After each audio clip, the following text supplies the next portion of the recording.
कल पाकिस्तान में अजीत डोभाल का नाम गूंजा, आज एनएसए डोभाल ने मुनीर शहबाज सबको धो डाला। कश्मीर में पीएम मोदी ऐसा कौन सा काम करने जा रहे हैं कि भर भर आंसू रोएगा पाकिस्तान। अब इसका चैप्टर खोल रहा हूं। अब तक पाकिस्तान को नरेंद्र मोदी निपटा रहे थे, अब मोर्चा संभाल लिया है राष्ट्रीय सुरक्षा सलाहकार अजीत डोभाल ने, नरेंद्र मोदी के सबसे खास लोगों में से एक ने। मोदी और डोभाल की जोड़ी ऐसी है जिससे पाकिस्तान का फर्जी फील्ड मार्शल असीम मुनीर भी कांपता है। अजीत डोभाल ने आज ऐसा पाकिस्तान को ललकारा है कि मुनीर के साथ हाफिज सईद, मसूद अजहर के भी होश उड़ गए होंगे। अजीत डोभाल ने ऐसा खुलासा कर दिया, जो असीम मुनीर फर्जी फील्ड मार्शल बनकर अय्याशी कर रहा है, उस असीम मुनीर को खुद पाकिस्तान ही निपटा देगा। इसी बीच पाकिस्तान के लिए एक और बुरी खबर भी आ गई।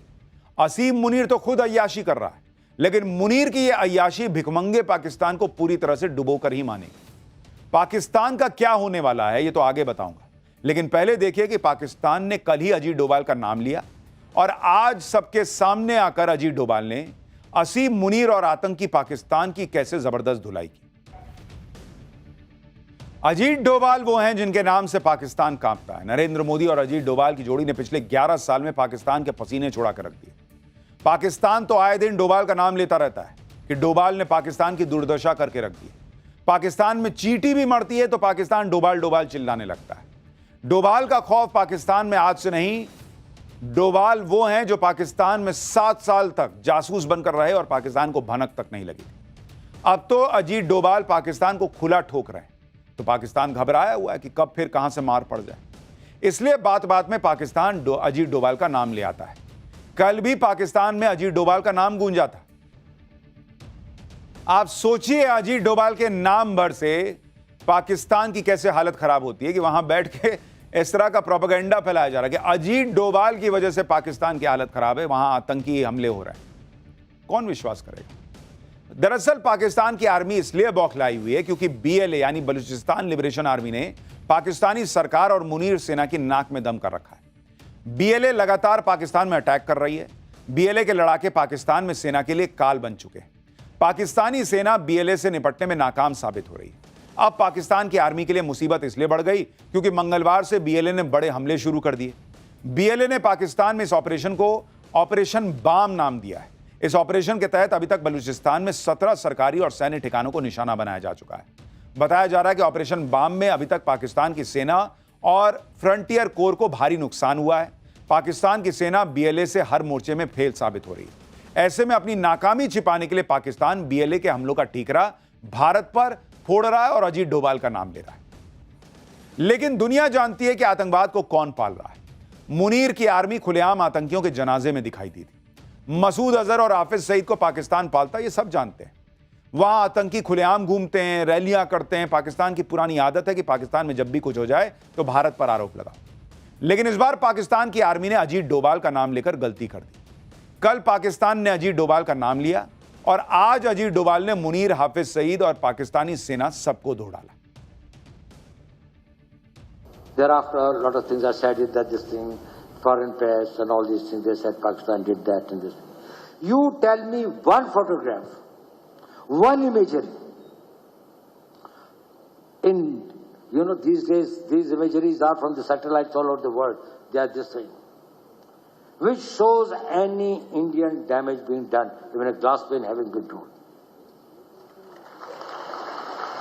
I don't know, only our forces will be knowing what's happening in this thing, but I am just telling, they brought out photographs, they wrote this thing, the New York Times put it this thing, put out very this thing. Only imagery, they said 13 air bases of Pakistan now and now, before 10th May and after 10th May.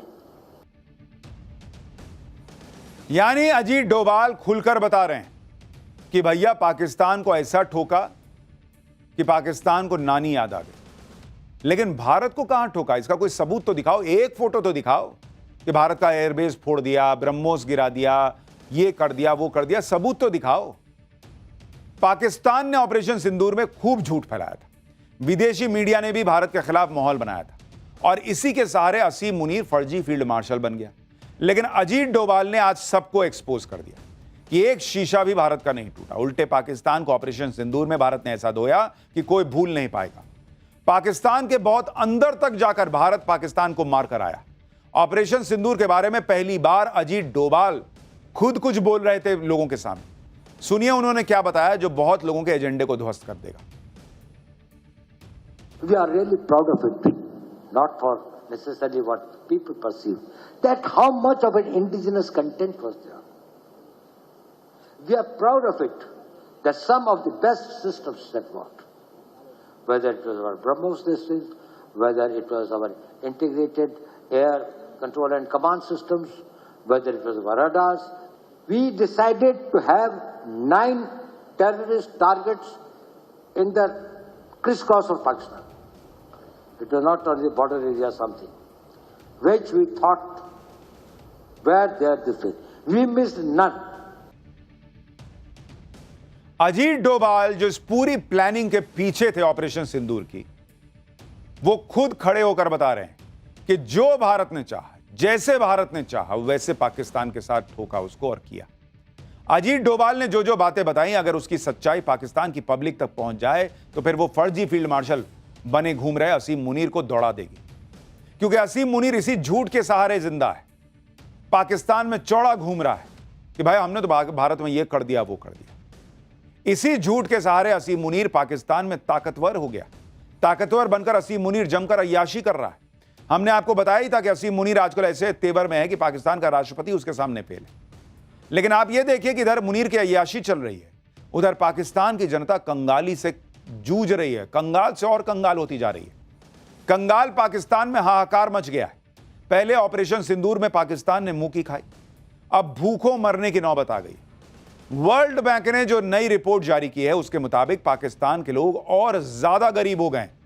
इस report के मुताबिक पाकिस्तान में 44.7% लोग अब भी गरीब हैं। यानी पाकिस्तान की 25 करोड़ आबादी में से 12 करोड़ लोग अभी भी गरीब हैं।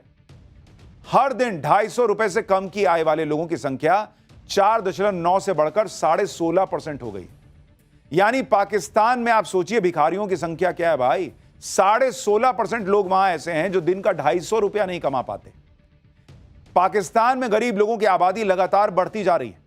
मल्टी डायमेंशनल पॉवर्टी इंडेक्स बताती है कि पाकिस्तान में 30% से ज्यादा लोग स्वास्थ्य, शिक्षा और जीवन स्तर में भारी कमी का सामना कर रहे हैं। इस दिशा में पाकिस्तान से अच्छे तो पड़ोसी बांग्लादेश और नेपाल के आंकड़े हैं। वर्ल्ड बैंक ने अपनी रिपोर्ट में बताया कि अगर बड़े सुधार नहीं हुए तो पाकिस्तान दक्षिण एशिया में गरीबी का सबसे बड़ा सेंटर बन जाएगा। तो ये तो हाल है बॉस कि खाने को दाने नहीं, और ये पाकिस्तान जो है वो भारत को धमकाने निकलता है, ये हम ये कर देंगे, हम वो कर देंगे। अरे अपने लोगों को पहले खाना खिलाओ यार, कायदे से उनको जिंदगी तो दो। देखिए कैसे भिखारियों जैसे रहते हैं ये लोग, और देख के दुख होता है कि इतना लड़ भिड़ के अलग देश बनाए, मार काट मचाए, और उसके बाद ऐसी जिंदगी जी रहे हैं। और ये मुनीर ये बड़े बंगले में रहता है भाई, बड़े बंगले में रहता है, घूमता है, मजे करता है, वहां की फौज के लोग मजे करते हैं। मुनीर के अय्याशी और पाकिस्तान की भूखमरी कंगाली के बीच एक और ऐसी खबर आई है जिससे पाकिस्तान को और झटका लगेगा। जिस वर्ल्ड बैंक के सामने जाकर पाकिस्तान पानी के लिए रो रहा था कि सिंधु जल समझौता भाई भारत ने स्थगित कर दिया, इसको कुछ करवाओ यार, पानी वानी दिलवाओ, उस वर्ल्ड बैंक से नरेंद्र मोदी कश्मीर के लिए ऐसा काम करवाने वाले हैं जिसे देखकर पाकिस्तान भर भर आंसू रोएगा। भाई सिंधु जल समझौता तो बहाल नहीं हुआ, लेकिन भारत सरकार वर्ल्ड बैंक से 3,119 करोड़ का फंड ले रही है। भारत सरकार के इस कदम से पाकिस्तान की नींद उड़ गई है, क्योंकि यह रकम जम्मू कश्मीर में क्वार बांध प्रोजेक्ट पर खर्च होगी। चिनाब नदी पर बन रहा यह प्रोजेक्ट रणनीतिक रूप से महत्वपूर्ण है। इस प्रोजेक्ट के पूरा हो जाने से 540 मेगावाट बिजली का उत्पादन होगा। पीएम मोदी ने अप्रैल 2022 में इस परियोजना की आधारशिला रखी थी। इस परियोजना को पूरा करने की डेडलाइन 2027 है, जिसके बाद घाटी में बिजली उपलब्धता और बढ़ेगी, औद्योगिक विकास हो पाएगा। कश्मीर में पीएम मोदी की स्ट्रैटेजी से पाकिस्तान के होश उड़े हुए हैं। पाकिस्तान की पब्लिक को समझ में आता है भाई कि इंडिया कहां से कहां पहुंच गया है और पाकिस्तान कहां रह गया। एक तरफ पाकिस्तान की जनता गरीबी और गुर्बत में से जूझ रही है, दूसरी तरफ पाकिस्तान की आर्मी के चीफ असीम मुनीर की अय्याशी खत्म नहीं हो रही। हमने आपको बताया था कि मुनीर 20 से 23 जुलाई तक श्रीलंका की राजनयिक यात्रा करने वाला है, और वो राजसी ठाटबाट से श्रीलंका जा रहा है, और वहां ऐसी ऐसी चीजें होंगी जिसमें बहुत पैसा खर्च होगा। सोचिए उस देश का आर्मी चीफ ये कर रहा है, करना तो राष्ट्रपति को चाहिए, लेकिन वो खुद इनडायरेक्टली राष्ट्रपति बन ही गया। तो वो ऐसी ऐसी चीजें कर रहा है कि अगर वो ना करे तो वहां गरीबों का भला हो जाए। मुनीर के कारनामों से पाकिस्तान की जनता भी वाकिफ है, पब्लिक को सब समझ में आ रहा है, लेकिन मुनीर समझने को तैयार नहीं। और समझे भी तो कैसे, क्योंकि उसको पता है अगर समझेगा तो पब्लिक हटा देगी और ये नाटक करता रहेगा तो कुछ दिन बचा रहेगा। खैर ये नाटक कितने दिन चलेगा ये तो वक्त बताएगा।